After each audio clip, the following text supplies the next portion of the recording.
welcome. On the news, with the incessant killing in Gaza, world protests Israel's war on Gaza. Zelensky to meet Biden, U.S. House Speaker as aid stumbles. WHO urges swift entry of relief into Gaza. Philippines summons China envoy over sea disputes, and Trump cancels civil fraud trial testimony plan. Stay with me for these and more stories. On Israel-Gaza conflict, demonstrators rallied across the world to show their support with Palestinians and to protest against the Israeli army's onslaught on the Gaza Strip on World Human Rights Day. On Sunday, protests were held in Istanbul, Copenhagen, The Hague, Tunis, Melbourne, Tokyo, Belgrade, Sarajevo, Karachi, Sana'a, Rabat, and everywhere else. On December 10th, every year, the international community observes Human Rights Day to commemorate the adoption of the Universal Declaration of Human Rights by the United Nations General Assembly in 1948. On Sunday, a large number of people assembled in Istanbul to protest against the Israeli attacks on Gaza. Human rights organizations backed the demonstration. Speakers slammed Israel's military for human rights violation, including destruction of Gaza's basic infrastructure, which they said leaves 500,000 people vulnerable due to a lack of water and food. The rally gathered in Bayezid Square carrying pro-Palestine banners. After marching to the Hagia Sophia Mosque, the Quran was read, followed by prayers. Thousands also gathered in Western Balkan capitals to show their support for Palestine. In the Serbian capital Belgrade, Palestinian and Serbian flags were flown at a demonstration in front of the main government building. Banners and placards demanded a ceasefire now and for Israel to end the genocide in Palestine, while the chants of Free Palestine went up. According to Gaza's Ministry of Health spokesperson, around 18,000 Palestinians have been killed and 49,500 injured in Israeli attacks since October 7th. Israel's relentless bombardment continues, along with ground operations that have forced thousands of people from the northern and central areas to be increasingly overcrowded south. Volodymyr Zelensky, Ukrainian president, will travel to Washington, D.C. on Monday for meetings at the White House and the United States Capitol as right-wing U.S. Republicans resist efforts to send more money to support Ukraine's response to Russia's full-scale invasion. In a statement on Sunday, the White House told U.S. President Joe Biden had invited Zelensky to discuss the vital importance of continued U.S. support for Ukraine's defense and the urgent needs it faces. In a statement on Sunday, on Tuesday morning, Zelensky is also expected to address U.S. senators.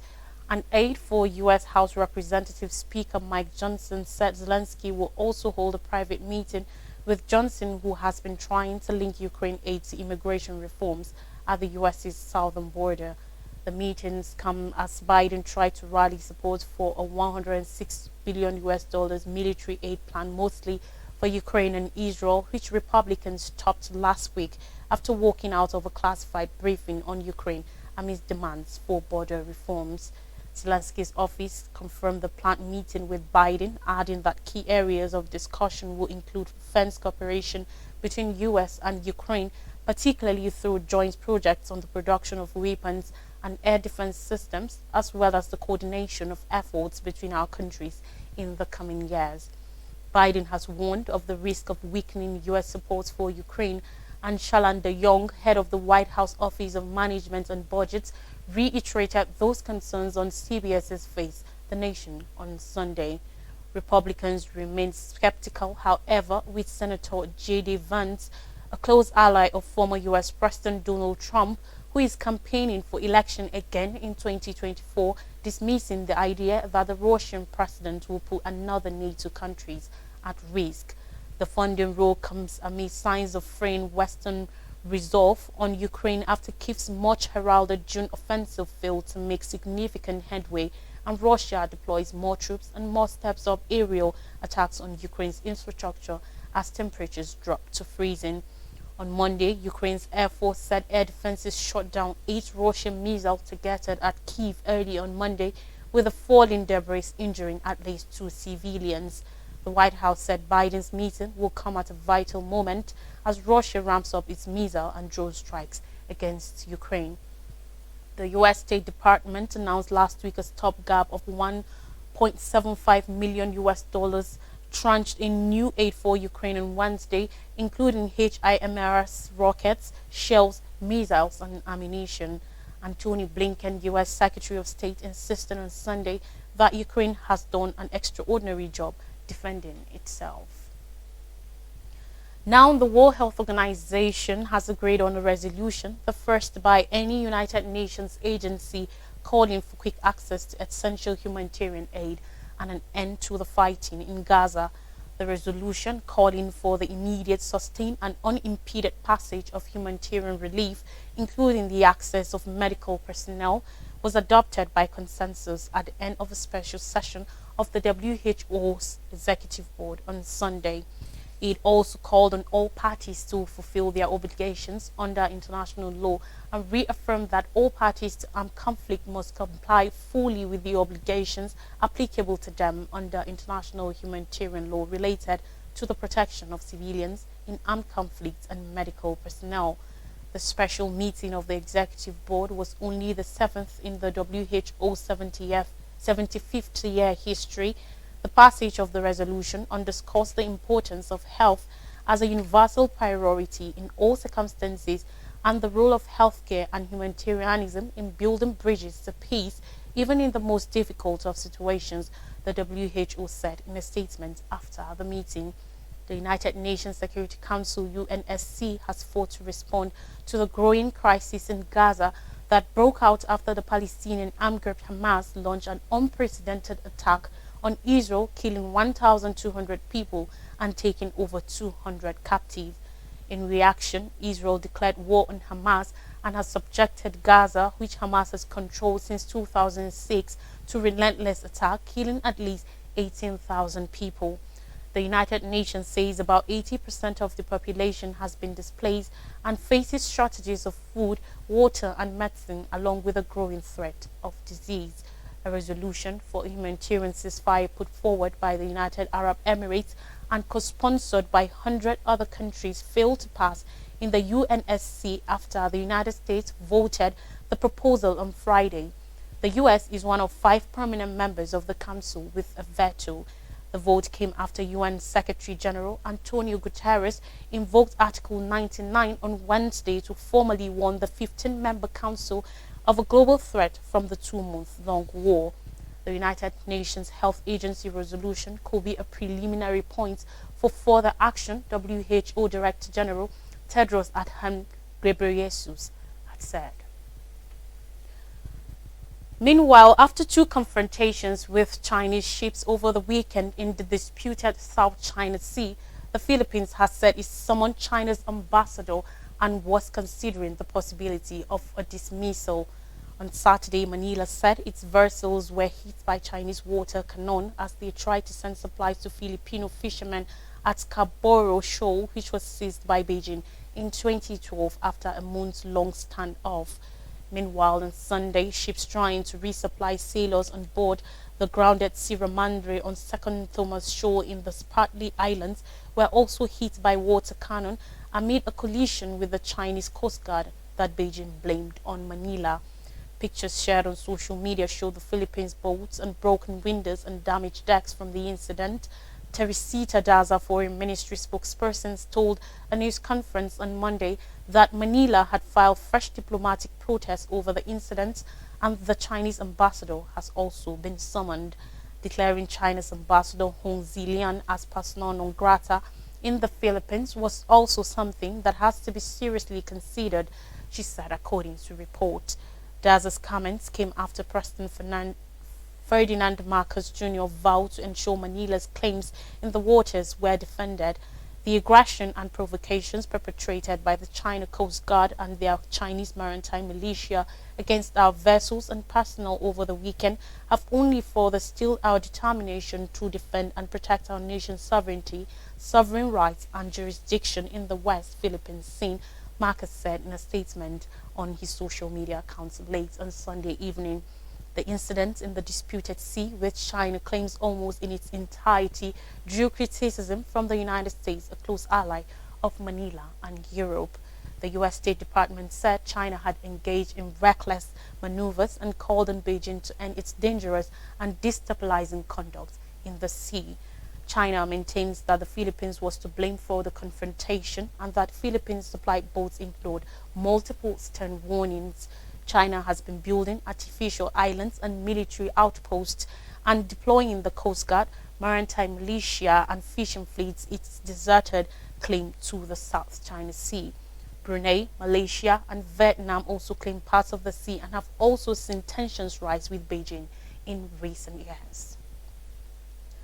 Now on judicial matters, Donald Trump, ex-United States President, has decided against testifying for a second time at a civil fraud trial in New York, saying he has nothing more to say.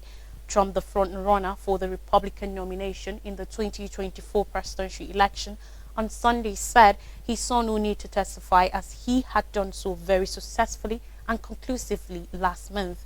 He had been anticipated to take the witness stand on Monday in the case involving allegations that the former president, his family members and employees inflated the value of real estate by billions of dollars to receive more favorable bank loans and insurance terms. Trump lawyer Christopher Keyes said that there was really nothing more to say to a judge who has enforced an unconstitutional gag order and thus far appears to have ignored President Trump's testimony and that of everyone else involved in the complex financial transactions an issue in the case. Letitia James, New York Attorney General who filed a lawsuit, said her office had already proven Trump committed years of financial fraud and unjustly enriched himself and his family. On November 6th, in a defiant and combative appearance, Trump clashed with prosecutors for more than 3.5 hours as he defended his wealth and denied wrongdoing. Judge Arthur Engoron has already ruled that James's office has provided conclusive evidence that Trump overstated his net worth by between $812 million US and $2.2 billion US and ordered the liquidation of several companies managing the assets in question. Engoron, whom Trump has branded hostile and a political hack, in October slapped the former president with $15,000 US in fines for violating a partial gag order imposed over disparaging remarks he made about the judge's law clerk. Trump has branded the proceedings, which do not carry the risk of criminal penalties such as prison term, as a partisan witch hunt. The trial, which will continue without Trump's testimony, is expected to conclude in January 2024. On more stories, Hong Kong Patriots only poll record low turnout. Hong Kong's first Patriots only district council poll saw a turnout of just 27.5%, a record low after all opposition candidates were omitted from the ballot. At the last polls in 2019, turnout reached a record high as voters backed pro-democracy candidates following months of sometimes violent mass protests handing the opposition a landslide victory. Beijing enforced a sweeping national security law the following year and embarked on an overhaul of the territory's electoral systems to exclude anyone believed disloyal from holding public office.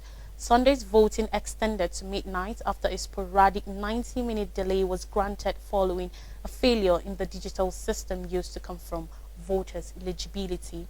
Despite the extra time, the government's official website on Monday showed that the final turnout was 27.54%, with just under 1.2 million of Hong Kong's 4.3 million registered electors casting votes. The earlier lowest turnout was 35.8% in 1999. Turnout also fell in last year's delayed Legislative Council election, the first following the changes to the electoral system. For the District Council poll, the number of directly elected seats was cut by nearly 80%, from 462 to 88, with the remaining seats controlled by the city leader, government loyalists and rural landlords. All candidates were required to undergo national security checks and secure nominations from 2 pro-government committees. At least 3 pro-democracy and non-pro-establishment groups, including moderates and even some pro-Beijing figures, failed to meet those thresholds. Over 70% of the candidates picked to run for the election were themselves members of the nominating committees. Still ahead, Milei warns Argentina of impending economic shock. Javier Milei, Argentina's new president, has cautioned his country's people to get ready for painful austerity steps as he seeks to turn around decades of economic stagnation and decline. Taking office on Sunday, after his upset election last month, Milei used his inaugural speech to prepare Argentinians for the short-term hardship he insists is essential to fix the biggest crisis in the country's history. In a break with tradition, the 53-year-old economist delivered his speech to supporters with his back turned to the legislature.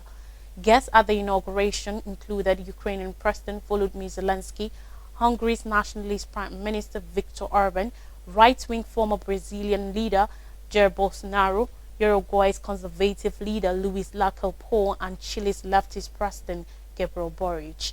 Latin America's third-largest economy, which has tripped between catastrophes for decades, is grappling with annual inflation of higher than 140% and a 40% poverty rate. The country owes $45 billion to the International Monetary Fund, IMF. Milei, who is known for hard-right libertarian views, has assured of a series of radical actions to fix the economy, including spending cuts equivalent to 5% of the economy and switching the Argentinian peso for the United States dollar. A self-described anarcho-capitalist, Milei on Sunday reiterated that the state will shoulder the burden of getting the country's finances in order. In one of his first actions in office, Milei announced on social media that he has signed a decree to slash the number of ministries by half from 18 to 9. Milei, whose abrasive style has drawn comparisons from former US President Donald Trump, rose to fame with his diatribes against the thieving political class and invocations of Argentina's golden age during the early 20th century. His anti-establishment message hit a chord with Argentinians, chiefly young men, after successive government proceeded over the country's decline from one of the richest economies to a cautionary tale of economic mismanagement. Milei decisively beat former economic minister Sergio Massa of the central-left Peronist coalition in a runoff election on November 19th. Still, Milei will need to negotiate with rivals to govern effectively as his coalition bloc lacks a majority in the legislature. There have been signs that the political maverick could soften his more radical positions in office. His cabinet includes mainstream conservatives in favor of ideological libertarians, while talking of shutting the central bank and dollarization has dissipated in recent weeks. Now, Australia inquiry sparks hope for 6 jailed over 4 decades after they were convicted in one of Australia's longest-running criminal trials. The evidence used to jail 6 former Yugoslav migrants is being re-examined to determine if they were victims of miscarriage of justice. A sporadic judicial review in the state of New South Wales (NSW) began investigating this month the convictions of 6 Croatian Australian men found guilty in 1981 of plotting to bomb sites across Sydney, Australia's biggest city. A Supreme Court judge ordered the inquiry on the grounds that there were doubts and questions about the evidence provided to the trial by police officers, and a key witness who Australia's domestic spy agency suspected may have been an informant for the state intelligence agency of the then Yugoslavia, of the Eastern European country that eventually broke up in a wave of nationalism in 1991. Sebastian D. Brennan, one of the lawyers representing the 3 men on whose behalf the judicial review application was made, Jekoslav Bratchkovic, Maximilian Bebic, and the late Malneki, who died last year in Croatia, said, "The members of the Croatian 6 for whom I have always and steadfastly maintained their innocence." The inquiry will also examine the cases of the 3 other members of the Croatian 6, Anton Sifurocic, and brothers Ilija and Joseph Kokotovic. All 6 men were recent migrants from Yugoslavia when they were arrested in Sydney and the NSW town of Lithgow in February 1979. After a 172-day trial in the NSW Supreme Court in February 1981, They were convicted of involvement in a conspiracy to bomb 2 travel agencies, a Serbian community club, a suburban theatre and Sydney water supply pipes. They were also convicted on charges of possessing explosives and each sentenced to a maximum of 15 years in prison. They served sentences of 10 years before being released in 1991. Numerous legal appeals and applications for judicial review were unsuccessful, but in 2022, after examining new information submitted to the NSW Supreme Court, Judge Robinson Wright ordered a judicial inquiry into the convictions. Judge Wright said there were doubts or questions as to parts of the evidence and the guilt of the Croatian 6, including whether a central witness gave deliberately false evidence on the original trial. Right now, we'll go on a short break, and when we come back, I'll bring you more stories. Do stay with us.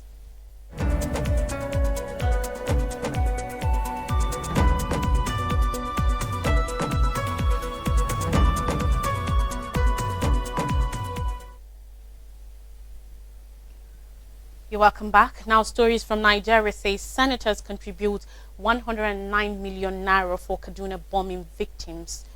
As part of efforts to provide relief for people affected by the incident, the Senate has donated 109 million naira to victims of the drone bombing in the Tudumbiri community, Igabi local government area of Kaduna State. As reactions increase following the military bombing of civilians on December 4th, which the Defense Headquarters claimed was an error, Labour Party LP called on the federal government to publish names of the dead from the incident and make sure their families were well compensated. But the coalition of northern groups, CNG, criticized chairman of the Senate Committee on Army, Senator Abdulaziz Yar'Adua, over his remarks on the incident, in which he claimed the attack was in error. In a related development, the senator representing Niger Eastern Territorial District, Sani Musa, lauded the killing of one of the dreaded bandit kingpins in the area, Yellow Jabros, by the special military operation in the Shiroro local government area of Niger State. Yesterday at the Government House, Kaduna Deputy Senate President Jibrin Barrow announced the Senate donation when he led a delegation of principal officers of the upper chamber to condole with Governor Ubasani. Barrow said each of the 109 senators will contribute 1 million naira from their salaries for the donation, adding that the money will be sent to the governor for onward distribution to the victims. He said the Senate was sad about the incident and prayed for the repose of the souls of the victims while wishing those injured speedy recovery. He said Godswill Akpabio, the Senate President, sent the delegation on to sympathize with the government and people of Kaduna State. In response, the governor thanked the senators for the support and appreciated the level of empathy Nigerians had shown to victims of the incident, condemning attempts by some people to introduce ethnic and religious sentiments into the bombing. Sani said in the last few days, some people have been trying to make the incident look as if it is either ethnic or religious issue.